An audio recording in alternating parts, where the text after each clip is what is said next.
Oh, happy Thursday, everyone. Here it is. I'm 11:30 on Thursday, the 10th day of February. Sitting here with Brandon Waltons. He is the managing editor of Texas Scorecard. I'm Michael Quinn Sullivan, publisher, and I don't know what else I do around here. But it's great to be with you guys. Talking a little bit about the gubernatorial race, Decision Texas. Go to decisiontexas.com where you can keep track of everything that we're working on at Texas Scorecard as it relates to the gubernatorial race. We've said this before, said again, no race in Texas is more important than the gubernatorial election in the Republican primary. And quite honestly, no election in the United States is more important than the Republican gubernatorial primary election in 2022. I know everyone wants to believe that Beto O'Rourke might have a chance, and a lot of Democrats are making a lot of money thinking, by pushing that line. Texas has not had a Democrat statewide elected official in 24 years. The last one was elected 28 years ago. It's not going to happen now. So this Republican primary is most important. And interestingly, though, this Republican primary, part of what makes it so important is kind of the stage setting for 2024.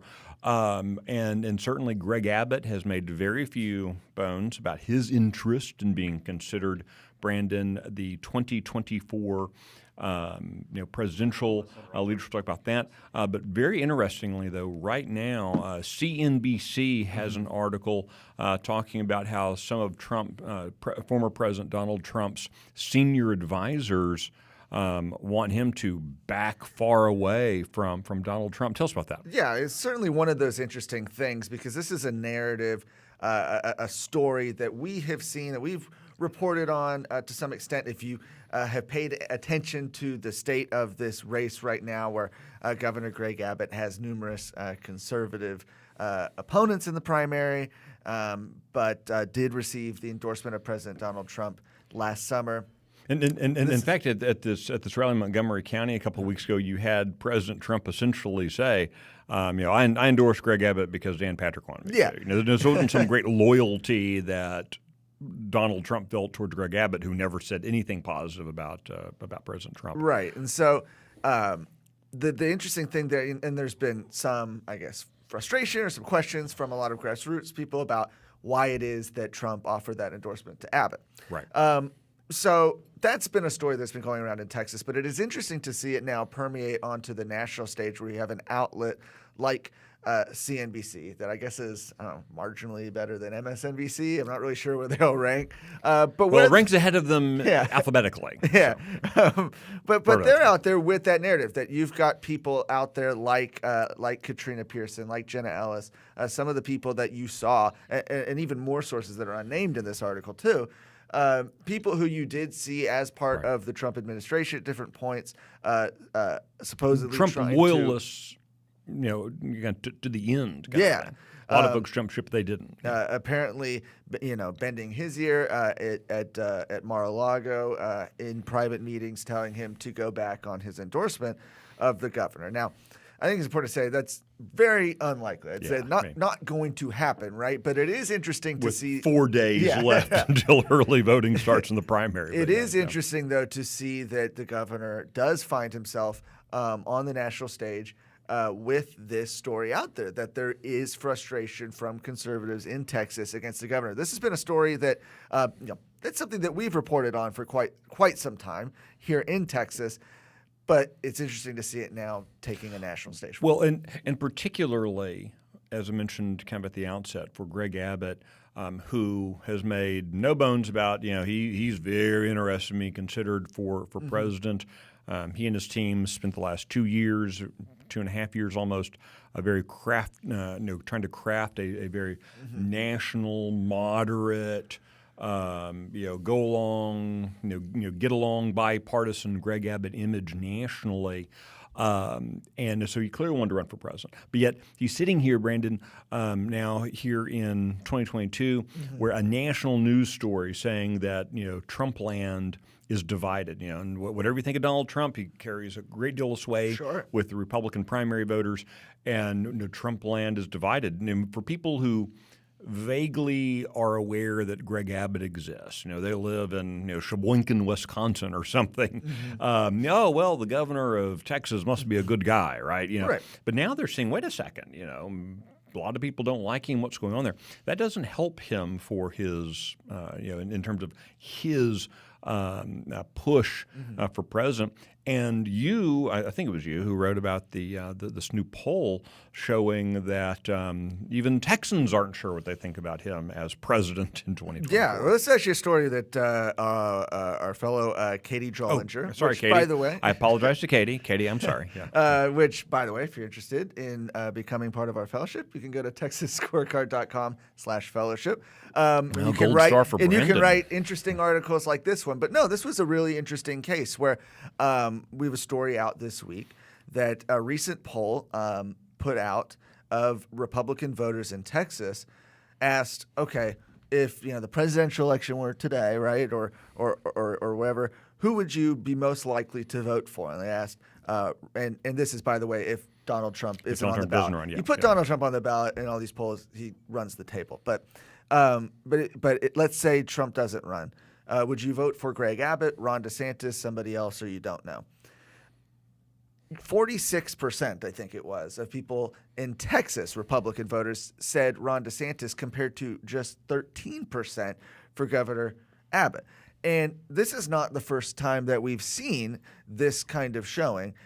People may remember, I think it was a year or so ago, at CPAC. Leslie, who's this past summer. Yeah. It's been a couple of CPAC. Yeah, this summer. It's been about 3 years in the past year or so. CPAC, had a straw poll in Texas. In Texas, in Dallas, they held their conference. And even there, the governor couldn't get above, I think, a couple points, if I recall. 1%, I think. If he could, that. yeah. And so, if you are, to your point from earlier, if you are Governor Abbott and you're looking at potentially thinking that you're going to be a contender in 2024 for the Republican nomination for president, this is just another piece of evidence that shows you that that's probably not going to go well. Yeah, and we should be very quick to point out, none of this discussion has anything to do with whether or not Greg Abbott wins the Republican primary. There are no doubt a large number of folks who said they want Ron DeSantis to run for president, who will nonetheless still vote for Greg Abbott for governor. But for Greg Abbott's team, a lot of whom are really kind of counting on, for their own reasons, Greg Abbott only functionally being the governor of Texas for another year. They didn't sign up for 4 more years of being in Austin, of being they want a year or so of being governor and then dash on the campaign trail and run for president, those kind of things. These kind of polls tend to be demoralizing. Again, whether Greg Abbott wins the primary or not, the fact that he's not on any kind of reasonable pathway to move beyond Texas is going to be demoralizing for a lot of folks, which then kind of raises, I think, for a lot of us as Texans, if Greg Abbott, is kind of checked out after seeing he doesn't get to be president, what does that mean for public policy in Texas? What does that mean for the priorities of the Republican Party? What does it mean for the priorities of conservative activists if he no longer feels that that carrot of the presidency is within his reach? I think that's exactly right, and it really will inform, I think, a lot of the decisions he makes. As frankly, in the short term, as he continues on the campaign trail, we've got early voting starting on Monday. You've got Election Day on March 1st.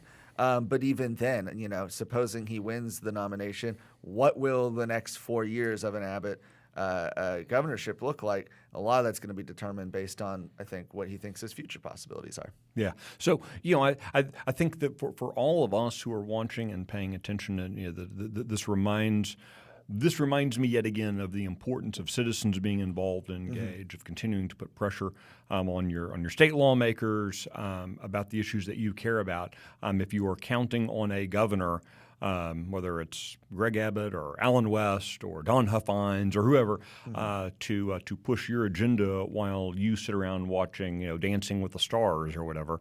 That's probably not going to happen. And that, it's nice, this past year, because of Don Huffines, because of Alan West, because of Chad Prather, you saw Greg Abbott moving to the right, doing things he'd never done before, and that's a good thing. But ultimately, the responsibility for fighting for the things you care about as a citizen rests with you as the citizen. That's right. So, all right, guys, please be sure to check out TexasScorecard.com. I catch up with a lot of different news. A lot of big stuff went on, has been going on this week and going on right now.